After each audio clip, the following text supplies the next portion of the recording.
హల్లెలూయా. దేవునామానికి స్తోత్రాలు. సమయం ఇచ్చినటువంటి ఇశ్రాయేల్ అన్నకు చాలా వందనాలు తెలియజేస్తుంటున్నాను.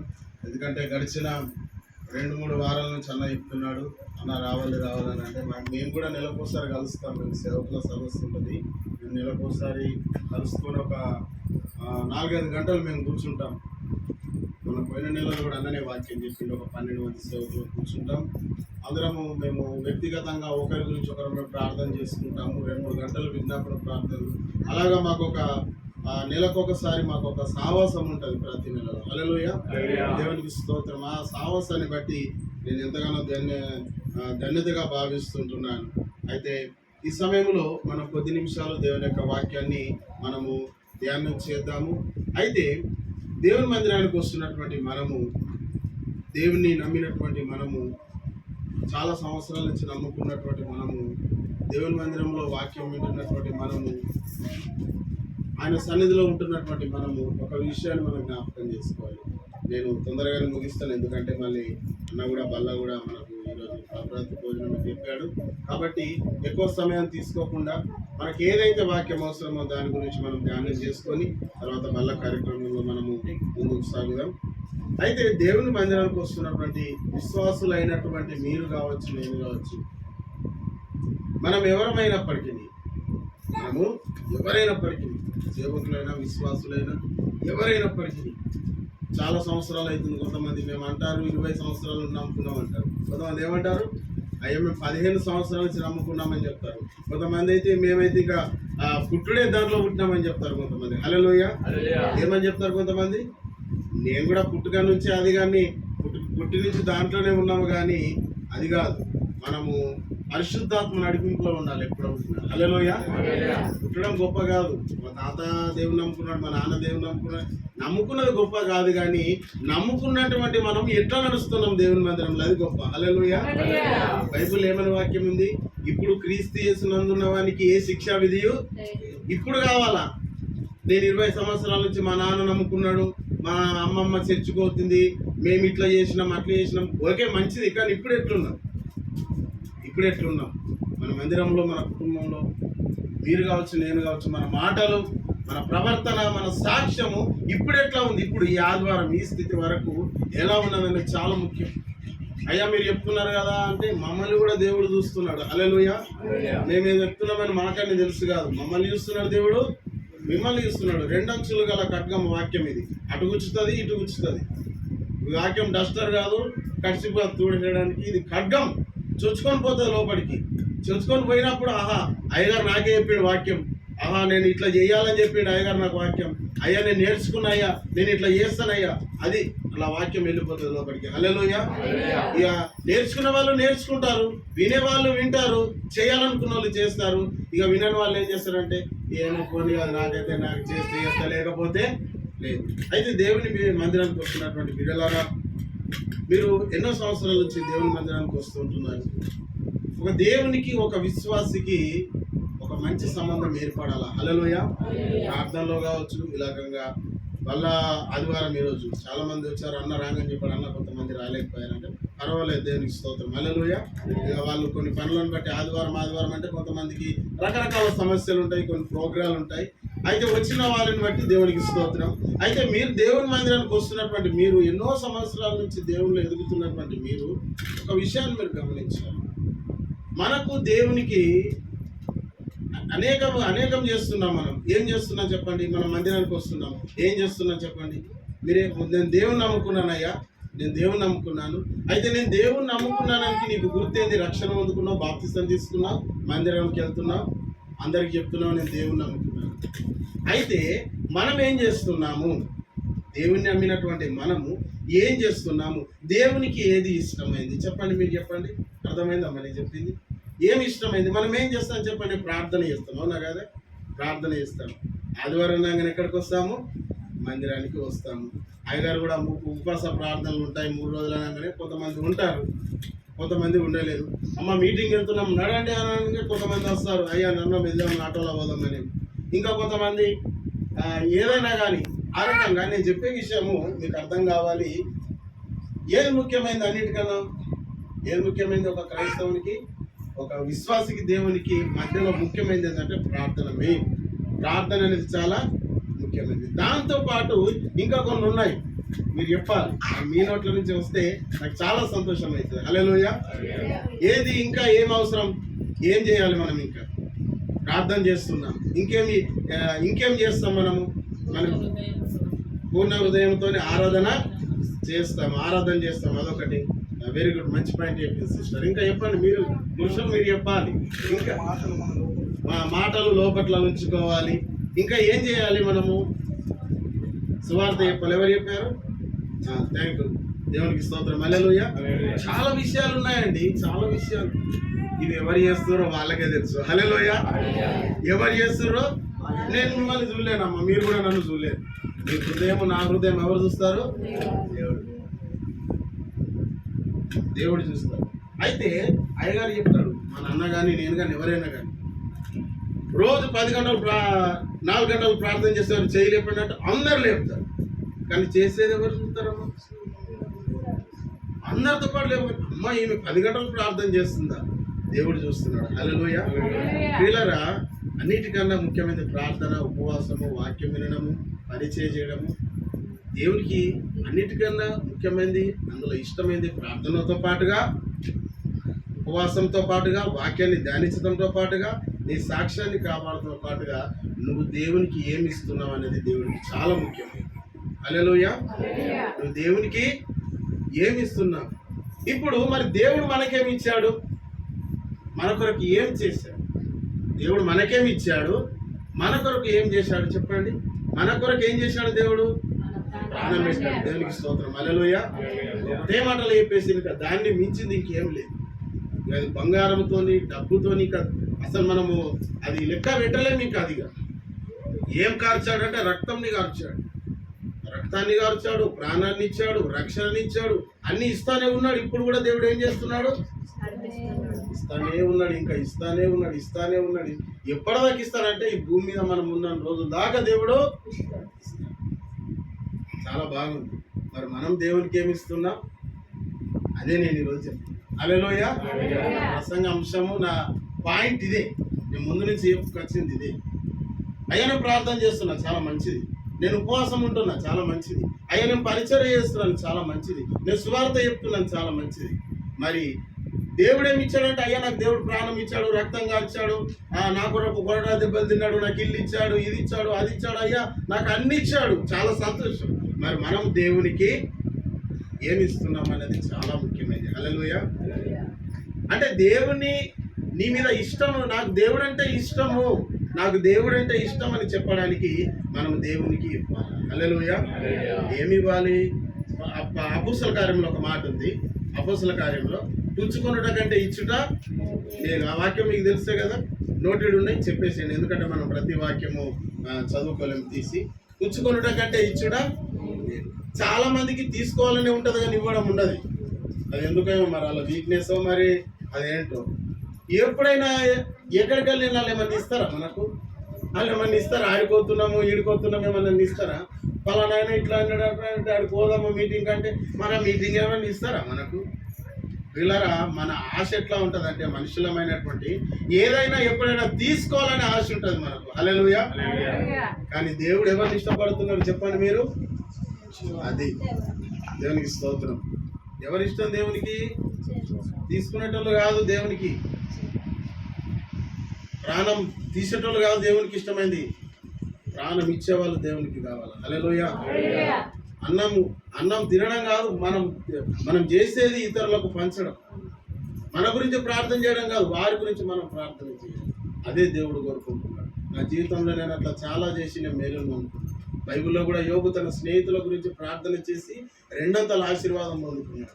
ఏదైనా కానీ మనమే చేయాలి. మరి మన పనులు ఎవరు చేస్తారంటే దేవుడు చేస్తాడు. దేవునికి స్తోత్రం. హల్లెలూయా. నా పని నేను దేవుని పని చేస్తున్నాను కదా అంటే, మరి నా పని ఎవరు చేయాలంటే నీ పని దేవుడు చేస్తాడు. ఎందుకంటే దేవుని పని నువ్వు చేస్తున్నావు కదా, నీ పని ఎవరు చేస్తారు? దేవుడు చేస్తాడు. దానికి నీకు అనుమానం ఏం లేదు. దేవుని పని నువ్వు చేసుకుంటావు, దేవునికి నువ్వు ఇచ్చుకుంటావు, వెళ్ళు, నీకు దేవుడు ఏం చేస్తాడు?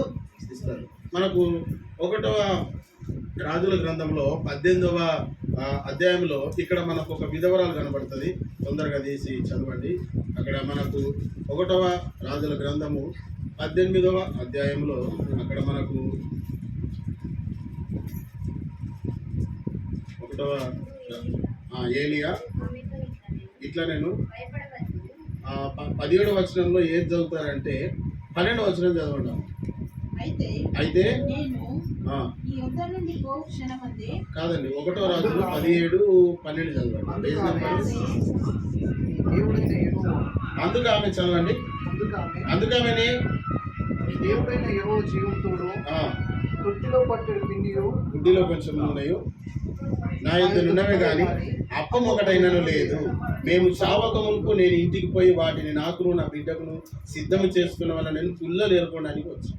దేవునికి స్తోత్రం. హల్లెలూయా. చావకన్నా ముందు ఏం చేస్తున్నారట వీళ్ళు? పుల్లలు ఏరుకొని అది ఉన్నదెంతో నూనెనో కొంచెం పిండి ఏదో చేసుకొని తిని చచ్చిపోతున్న సమయంలో వీళ్ళ దగ్గరికి దేవుడు ప్రవక్తను దేవుడు పంపించాడు. ఎవరు? ఏలియా. దేవునికి స్తోత్రం. హల్లెలూయా. చచ్చిపోతాం అనుకున్న పరిస్థితి వీళ్ళది. పుల్లలు ఏరుకొని ఏదో ఉన్న కొంచెం నూనె ఉన్న కొంచెం పిండితో చేసుకొని మేము చచ్చిపోతాం, ఇది మా పరిస్థితి. అయితే దేవుని సేవకుడు వాళ్ళ దగ్గరికి వెళ్ళినప్పుడు ఆమెతో అన్నాడు, అమ్మా నువ్వు భయపడకు. దేవునికి స్తోత్రం. హల్లెలూయా. మన దగ్గర డబ్బు లేనప్పుడు మనం భయపడతాం కదా. అనారోగ్యం వచ్చినప్పుడు అయ్యా ఇంత డాక్టర్ ఈ రోగం అని చెప్పాడు, భయం అనిపిస్తుంది. అయ్యా పరిస్థితికి ఇట్లున్నది. ఎక్కడైనా మనుషులు ఏడ భయపడతారు చెప్పండి? డబ్బులకన్నా బాగా భయపడతారు. మీకు తెలుసలేదు? ఎవరైనా తిడితే మీరు భయపడతారు. మీరు ఏడ భయపడతారు తెలుసా? డబ్బుల దగ్గర భయపడతారు. రేపు డబ్బులు అవసరం అంటే ఈ రోజు ₹1 నీ చేతులు లేదనుకో, ఎట్లా ఎంజాయ్ ఉంటారా మీరు? డబ్బు కాడ పరుగు పోతుందని మీకు తెలుసలేదు. అందుకని దేవుని నమ్ముకున్న మనకు అట్లా భయం అనేది లేనే లేదు. దేవునికి స్తోత్రం. హల్లెలూయా. మనం ఇచ్చే వారంగా ఎప్పుడు ఉంటే దేవుడు మన పర్సు ఖాళీ ఉంచాడు, మన ఖాతా ఖాళీ ఉంచాడు, మన దేవుడు కూడా ఖాళీ ఉండదు. దేవునికి స్తోత్రం. హల్లెలూయా. దేవుడు చెప్పినట్లు చేస్తే అన్ని దేవుడు నింపి పడేస్తాడు. ఏం చేస్తాడు? దేవుడు నింపేస్తాడు. ఖాళీగా ఏది ఉంచాడు? దేవుని మాట చొప్పున చేయాలా. ఎట్లా చేయాలి? అది కూడా దేవుడు చెప్పినట్టు చేయాలి. పేతురు రాత్రంతా ప్రయాసపడ్డాడు, మనకు తెలుసు.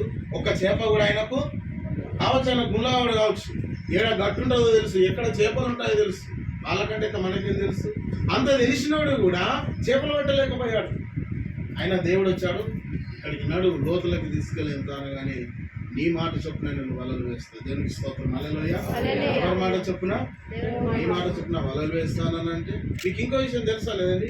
ఎక్కడికైతే దేవుడు తీసుకువెళ్ళిండో అదంతా రాత్రి తిరిగినోడు ఆయన. హల్లెలూయా. అదంతా రాత్రి అంతా చక్కెర కొట్టినోడే, కానీ ఒక్క చేప కూడా దొరకలే.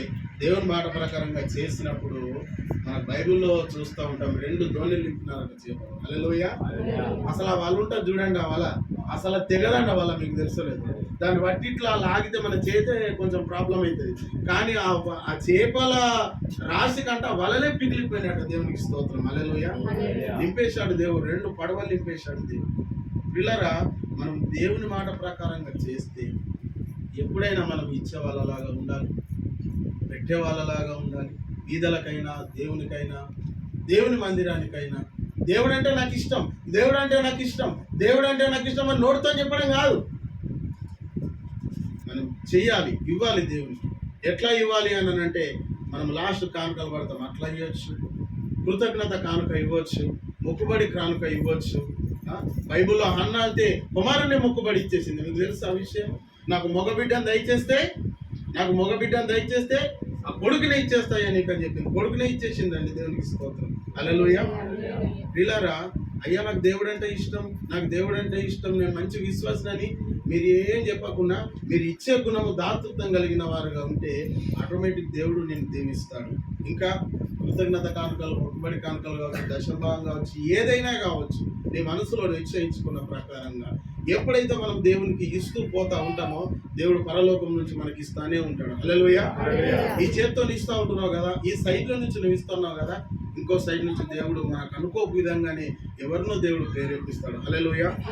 ఇక్కడ మొదటి అప్పము 13వ వచనంలో, అప్పుడు ఏలీ ఆమెతో ఇట్లా, నేను భయపడవద్దు, పోయి నువ్వు చెప్పినట్లు చేయము, అందులో నాకు ఒక చిన్న అప్పము మొదట నాకు దేవుడు తీసుకొని రమ్ము, అప్పుడు నీ బిడ్డలు నువ్వు అప్పము చేసుకో అని చెప్పగానే భూమి మీద ఏవో వర్షం కురిపించే వరకు ఆ తొట్టిలో పిండి తక్కువ కాలేదు, గుడ్డిలో నూనె అయిపోలేదు. దేవునికి స్తోత్రం. హల్లెలూయా. అంటే దాని అర్థం ఏంటో తెలుసా? పిండి తక్కువ కాలేదు, నూనె అయిపోలేదు. అంటే ఈ కాలానికి మనం గమనించుకొని చూస్తే ఒక్కోసారి మన పర్సులో డబ్బులు అయిపోతాయి, ఒక్కోసారి మన ఖాతాలో 0 పాయింట్ అయిపోతుంది. ఎందుకు ఎందుకు ఎందుకు ఖాళీ అయిపోతుంది? మనం దేవుని నమ్ముకున్నాం కదమ్మా.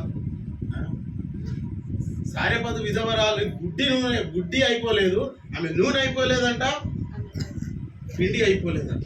ఎందుకు? మొదట ఒక అప్పం ఎవరికి ఇచ్చింది? మొదటి అప్పం ఎవరికి ఇచ్చింది? నేను చాలా మందిని చూశాను, అయ్యా నా కొడుకు జాబ్ వచ్చింది, ఇంజనీర్, ఫస్ట్ జీతం మీకే ఇస్తాను, దేవునికి స్తోత్రం, హల్లెలూయా. పాప అయ్యా ఇక్కడ వర్క్ చేస్తుంది, ఫస్ట్ జీతం మీకే ఇస్తాను. అయ్యా ఇదిగో నేను దీంట్లో నుంచి తీసిస్తున్నాను, నేను ఇట్లా చేస్తున్నా, అయ్యా నేను సేవకు ఇది వేయాలని అనుకుంటున్నాను. మనం సేవనన్నా వేయాలి, లేదంటే సేవ చేసే వాళ్ళనన్నా ముందరికి నడిపించాలి. హల్లెలూయా. మనం సేవనన్నా వేయాలి, లేకుంటే సేవ చేసే వాళ్ళనన్నా మనం ముందుకు నడిపించాలి. మనం చూస్తూ ఉంటే మణిపూర్లో ఎంతో భయంకరమైనటువంటి సంఘటనలు జరిగినాయి. అక్కడ ఒక యూనిటీ లేదు, ఐక్యమత్యం లేదు, ఒకరికొకరు సపోర్ట్ లేదు. ఇక్కడ వీళ్ళు, అక్కడ వాళ్ళు. అందుకే శత్రువులు అనేటటువంటి వారు వాళ్ళకిగా తినడానికి కూడా భోజనము ఏం లేదు. ఇంకా అక్కడ ఇట్లా వారి పరిస్థితి ఎలా ఉందో మనకు తెలియదండి. వీళ్ళారా, మన దగ్గర కూడా ఏదో ఒక శోధన వస్తుంది కావచ్చు, ఆర్థిక ఇబ్బందులు వస్తాయి కావచ్చు, ఏదైనా వస్తాయి కావచ్చు. మనం ఎట్లుండాలంటే మనం గొప్ప వాళ్ళలాగానే ఉండాలి ఎప్పటికైనా. హల్లెలూయా. అక్కడ జరిగింది కదా, ఇక్కడ జరుగుతుంది అని అంటే మనకు తెలియదు, కానీ ఈ రోజులు ఎట్లా ఉన్నాయో మనకు తెలియదు. కానీ మన కుటుంబము, మనము ఇతరులు చూసినప్పుడు ఉన్నతంగానే ఉండాలి. మనం ఎట్లుండాలో చెప్పండి? ఉన్నతంగానే ఉండాలి. ఎప్పుడైనా మనము దేవునికి ఇచ్చే విషయంలో ముందుండాలి, తీసుకునే విషయంలో వెనుకుండాలి. హల్లెలూయా. మలాకి చివరి అధ్యాయము, మలాకి పాత నిబంధనలో కూడా అది చివరి పుస్తకం అండి. మలాకిలో చివరి అధ్యాయానికి వచ్చేయండి. 3వ అధ్యాయము 8-9 వచనం చదవండి. తొందరగా తెచ్చాను. మళ్ళీ 786. మానవుడు దేవుని యొద్ద దొంగిలున అయితే మీరు నా యొద్ద దొంగిలితిరి. దేని విషయములో మేము నీ యొద్ద దొంగిలితిమని మీరందరూ 10వ భాగమును ప్రతిష్ఠితార్పణలను ఇయ్యక దొంగిలితిరి. అక్కడండి పాయింట్. హల్లెలూయా. అంటే ఏ విషయం అని అనుకోండి, ఏదైనా దేవునికి ఇచ్చే విషయంలో కావచ్చు. ఎవరైనా బీద వాళ్ళు వచ్చినప్పుడు అమ్మనకు దానం చేయి, ధర్మం చేయాలంటే నీకు చేతుల కాలం మంచిగా ఉన్నాయి కదా, పని చేసుకోవచ్చు కదా. అన్నం తినేటప్పుడు వాళ్ళ అమ్మ అన్నం పెట్టంటే నీకేమైందిరా, మేము తినేటప్పుడు వచ్చినావు, కాళ్ళు చేతులు మంచిగా ఉన్నాయి కదా. కొంతమంది అంటారండి, నేను విన్నాను, కొంతమంది అంటారు. ధనవంతుడు కూడా అంటాడు, సరే నీకు లేకపోతే అరే లేనులో నడుపుకుంటున్నాను అనొచ్చు, కానీ నువ్వు డబ్బున్నదాన్ని కూడా నోట్లోకి వెళ్ళే మాట ఎందుకు వస్తుంది? ఒక దగ్గర టిఫిన్ సెంటర్ దగ్గర, మంచిర్యాల జిల్లాలో, నేను అక్కడ మీటింగ్ ఉందని మధ్యలో టిఫిన్ చేయడానికి వచ్చాను. సేవకుల మీటింగ్ పొద్దున వచ్చాను. అది పెద్ద టిఫిన్ సెంటర్, చాలా ఉన్నాయి టిఫిన్ సెంటర్. వాడికి గిరాకీ బాగా వస్తున్నారు. గిరాకీ ఎట్లా వస్తుందంటే మామూలుగా వస్తుంది. అయితే ఒక ఆమె చిన్న పిల్లల్ని ఎత్తుకుని కూడా అక్కడ అవతల రోడ్డు మీద ఉంటే అర్ధగంట సేపు అవుతుంది, ఈయన ఒక ప్లేట్ కూడా టిఫిన్ కూడా ఇస్తున్నాడు. అంటే చూడండి, మనుషులు ఎంత భయంకరమైనటువంటి మనుషులు తయారైన భూమి మీద. వీళ్ళ దేవుని నమ్మినటువంటి మనం ఎట్లుండాలని తెలుసా అండి? మీరు ఏమనుకుంటారో తెలుసా? నేను ప్రార్థన చేస్తున్నాను కదా, నేను మందిరానికి వస్తున్నాను కదా, ఉపవాసం ఉంటున్నాను కదా, నేను బాగున్నాను కదా అని మీరు అనుకుంటున్నారు. కానీ ఇచ్చే గుణం మన జీవితంలో లేదనుకోండి, దేవుడు ఎప్పటికి కూడా మనల్ని ఇష్టపడతాడు. హల్లెలూయా. ఇచ్చే గుణము కావాలి. మనం దేవునికైనా, బీదలకైనా, ఎవరికైనా మనము ఇచ్చుడు మనం ఎప్పుడైతే స్టార్ట్ చేశామో, మనం కాదండి, మన పిల్లలు, మన మనమన్లు కూడా మంచి టాప్లో దేవుడు వస్తారు. హల్లెలూయా. ఈ మధ్య కాలంలో ఒక విజయవాడకు వివాహానికి వెళ్ళాము. నాకు ఆ అబ్బాయి గురించి తెలియదు, అమ్మాయి వాళ్ళు మా తరఫున. అబ్బాయి గురించి నాకు ఎక్కువ తెలియదు. పెళ్ళి అయిపోయిన తర్వాత కూర్చున్నాను. తీరా చూస్తే అబ్బాయి ఎక్కడ జాబ్ చేస్తున్నాడంటే ప్యారిస్లో జాబ్ చేస్తున్నాడు అబ్బాయి. హల్లెలూయా. అబ్బాయి జీతము ఇక్కడ ఎంత అంటే 8 లక్షలు. ఇక్కడ అన్నట్టు ఇక్కడ ఎంత? 8 లక్షలు. ఈయన క్రైస్తవుడు, ఈయన జాబ్ చేస్తున్నాడు ప్యారిస్ దేశంలో. 8 లక్షల జీతం రావడానికి నేను ఎక్కువ ప్రార్థన చేసిండా, ఏం చేసిండు? నేను ఎక్కువైనా చూస్తాను. ఎక్కువ ఎవరైనా ఉన్నత స్థానంలో ఉంటే వాళ్ళని పరీక్షిస్తా. ఇట్లా రావడానికి కారణం ఏంటి? హల్లెలూయా. తర్వాత ఈ పిల్లు వాళ్ళ నానమ్మనంట, వాళ్ళ చచ్చిపోయిన నానమ్మనంట ఎంతో మంది సేవకులకు సాయం చేసిందట. హల్లెలూయా. విజయవాడ జిల్లా మొత్తం సేవకులకు ఆమె ఇచ్చేసిందటండి. ఎవరికైనా ఆమె దానం చేసిందట, బాగా ప్రార్థన చేసిందట. వాళ్ళ అమ్మ నాన్న కూడా అంట అట్లా చూస్తే అందుకేనా వాళ్ళ నానమ్మ చేసినటువంటి భక్తి ఎక్కడ దాకా వచ్చింది? మన్మర దాకా వచ్చిందండి. దేవునికి స్తోత్రం. హల్లెలూయా. మీరు చేసే భక్తి మీకు కళ్ళకు చూపెడతాడు దేవుడు. మీ పిల్లలకు, మీ తర్వాత మీ మనమరాలకు కూడా అక్కడ దాకా కూడా పోతుంది. దేవునికి స్తోత్రం. హల్లెలూయా. కాబట్టి ప్రార్థన చేయాలి, ఉపవాసం ఉండాలి. అన్నిటికంటే ముఖ్యంగా మనం ఎప్పుడు దేవునికి ఇచ్చే వాళ్ళంగా ఉండాలి. ఇక్కడ ఆ బుడ్డిలో నూనె అయిపోలేదు, ఆ బుడ్డిలో ఉన్నటువంటి ఆ యొక్క తొట్టిలో పిండి అయిపోలేదు. అందరు ఏమైపోయారో మనకు తెలియదు కానీ దేవునికి స్తోత్రం. వాళ్ళు దేవుని సేవకునికి మొదటిగా స్థానం ఇచ్చినారు కనుక ఇక్కడ ఏముందంటే, మీరు నా దగ్గర దొంగతనం చేస్తున్నారని దేవుడు చెప్తున్నాడు. హల్లెలూయా. ఎవరన్నా దేవుని దగ్గర దొంగతనం చేస్తారా? చేయరు. కానీ మనం దేవునికి ఇవ్వకపోతే మనం అదే చేస్తున్నామంట. హల్లెలూయా. మనం దేవుని దగ్గర నిలబడాలి, దేవుని దగ్గర ధైర్యంగా మనం నిలబడాలి. మనం ఇచ్చినా ఇవ్వకపోయినా మన మనసే చెప్తుంది, నేను ఇస్తున్నాను కదా, నేను ధైర్యంగా ఉంటాను. మన మనసు చెప్తుంది. ఎవరైతే ఇయ్యలేరో వాళ్ళ దేవుని దగ్గర ధైర్యంగా నిలబడలేరమ్మా. వాళ్ళు దేవుని దగ్గర ధైర్యంగా ఇచ్చిన వాళ్ళైతే ధైర్యంగా నిలబడతారు దేవుని దగ్గర. దేవుడు ఇస్తే ఇయ్యని, నాకుంటే లేకపోతే లేదు. భక్తి అనేది అట్లానే ఉంటుంది. ఎట్లా ఉంటుంది అంటే, ఇప్పుడు శత్రుఘ్న మేషాకు అబద్ధినగోళ్ళు చూడండి, వాళ్ళకు భక్తి లేదా? వాళ్ళంతా భక్తులు కాదు, అయినా వాళ్ళు ఏమన్నారో తెలుసా? ఆ నెబుకద్నెజరు అగ్నిలో వేస్తే ఏమన్నారో తెలుసా?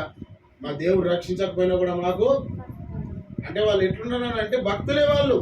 వాళ్ళు రక్షించబడ్డారు, వాళ్ళ భక్తి వాళ్ళని కాపాడుతుంది, వాళ్ళు గొప్ప వాళ్ళని చెప్పుకోవచ్చు. కానీ వాళ్ళు ఏమంటున్నారు చూడు, మా దేవుడు కాపాడకపోయినా పర్వాలేదు. దేవుడికి స్తోత్రం. హల్లెలూయా.